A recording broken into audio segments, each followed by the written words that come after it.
Yesterday we featured a classic from Bob Dylan. Today we're going to feature a classic from Jacob Dylan and the Wallflowers.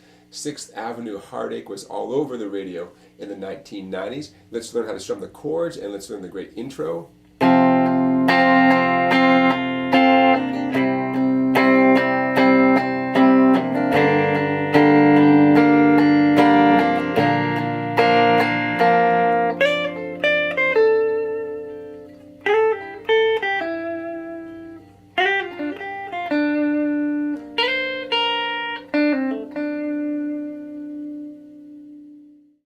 We need a capo at the 3rd fret to play along with the original recording. We need some easy chords: D major, A major, E minor, and G major. And we have some different options in terms of the strumming with your strumming hand, including a very easy strum pattern that sounds like this. Sirens ring, shots ring, strings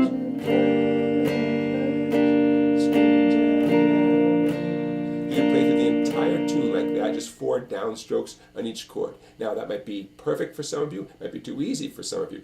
If it's a little bit too easy, let's ramp it up a little bit. We're still going to do those 4 strums, but in between each one of those strums, we're going to do a quieter downstrum. It's going to sound like this.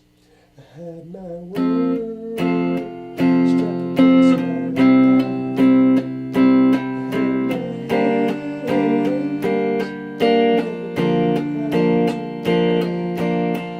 describe that is 8 downstrums in a loud, soft, alternating pattern, okay, for each chord. Okay, notice that softer strum, I'm really just hitting maybe a couple of strings sort of in the center of the strings, okay? What's important is creating that pulse, that momentum. Okay, nothing sophisticated, right? But it fits the vibe of the tune. Now, if you want to do something a little fancier and even more in keeping with the song, you could do this kind of strum: 2, 3, 4.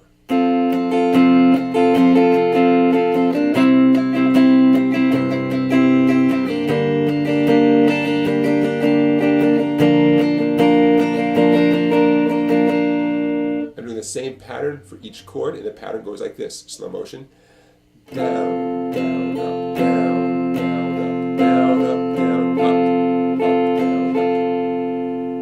Again slowly.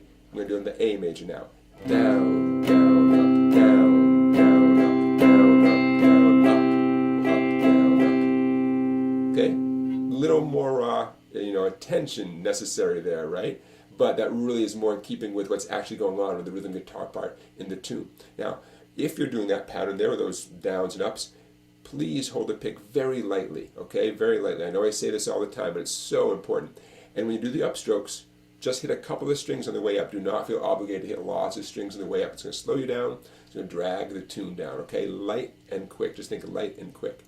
Now, that pretty much takes care of the entire rhythm guitar part for the entire tune. The chord sequence never changes. D, A, E minor, G, right? It's a guitar teacher's dream.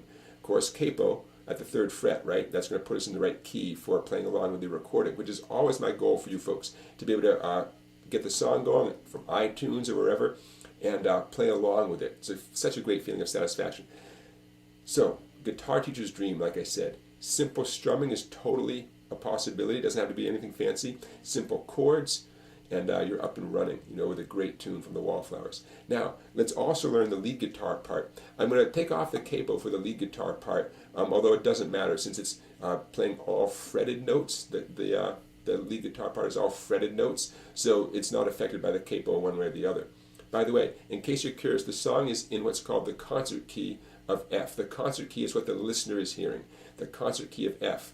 That's what happens when you have a D chord, but the capo's on the 3rd fret. The D chord sounds to the rest of the world like an F chord, And therefore, when you play an A chord, the world really isn't hearing an A chord. It's hearing something else, right? Happens to be the A chord with a capo on is a C.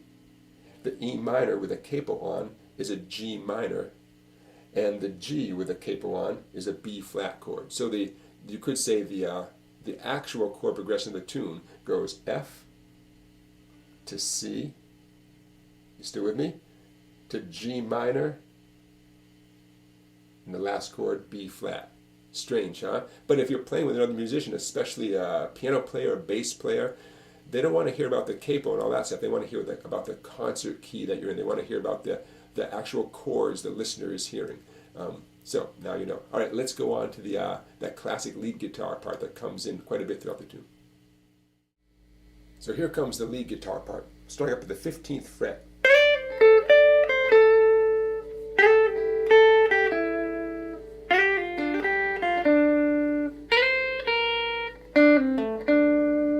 Now, the official lead guitar part is being done with a slide and on a guitar that's been tuned to an open tuning. So we're fudging it a little bit here, but that's okay. It's going to sound great. So we have a very repetitive riff that actually happens multiple times in different locations. Ring finger and index, so important to get your ring and index ready to go. Second string, I'm going to slide up to 15. Where you begin the slide is not super important, but I'm going to try to make it a habit to begin 2 frets away. So I'm sliding from 13 to 15, second string with my ring finger. And I'm going to pull off to 13. So before I let go of that ring finger, I'm going to make sure my index is in place. Now before I go any further, you could just pluck the 15 and pluck the 13. So all these embellishments I'm about to show you, if it gets a little bit too much, just play. Just pluck out each note individually. That's okay to start off. But in the meantime, I'm going to slide and pull off. Okay? Index is at 13 on the second string. Middle finger, 14 on the third string. And then 15, 13, 14. So it's this 15, 13, 14 pattern. Sometimes you slide and pull off, sometimes you don't.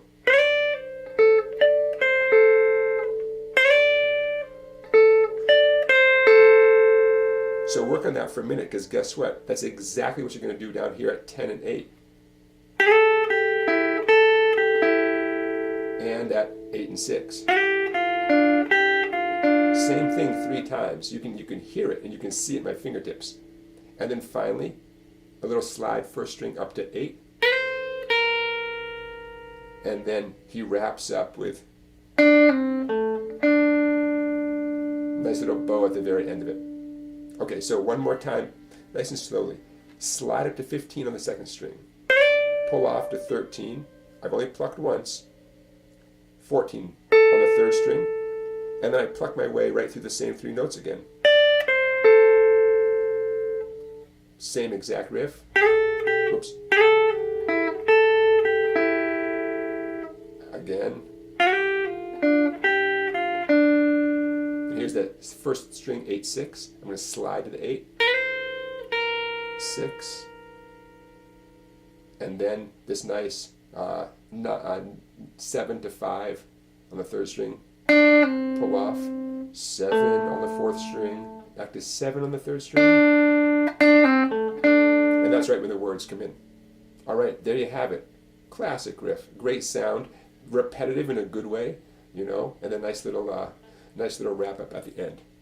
All right, everybody, there you go. Thank you so much for watching this video. Good luck with that riff. Have fun practicing it. I will see you for another riff of the day tomorrow. If you can't wait till tomorrow, check out the playlist at my YouTube channel called 365 Riffs for Beginning Guitar. Hundreds and hundreds of riffs there for you, okay? They're just waiting to be viewed.